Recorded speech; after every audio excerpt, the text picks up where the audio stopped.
السلام عليكم الاخوان، نتمنى نلقاوكم في احسن الاحوال. اليوم ان شاء الله في هذا الفيديو غادي نتعرفوا على الفرق ما بين 220 فولت و 380 فولت. شنو خصك تعرف باش ما تخاطرش براسك وتحمي راسك؟ تبع معنا في هذا الفيديو. بالنسبه 220 فولت هو اللي كنستعملوه في اغلبيه الدول، هو اللي كيخدمنا الثلاجه، ماكينه التصبين ولا التلفاز.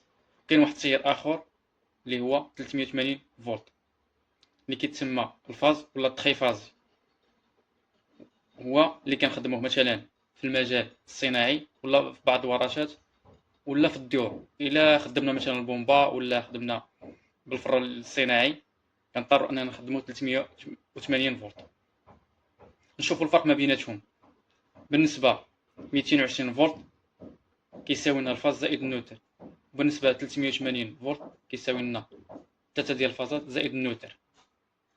واش خصك 380 في دارك الا كنتي كتستعمل اجهزه صناعيه اللي كتخدم بطاقه كبيره؟ ولكن غتمشي للمكتب الوطني للكهرباء، تستعمل تقنية متخصص ومتمكن من الدومين باش يطلق لك الضوء. نتمنى في هذا الشرح تكونوا عرفتوا الفرق ما بين 220 فولت و 380 فولت. ما تنساش دائما الاشتراك والسبسكرايب باش ديما يوصلك الجديد. وتهلاو في راسكم، مع السلامه.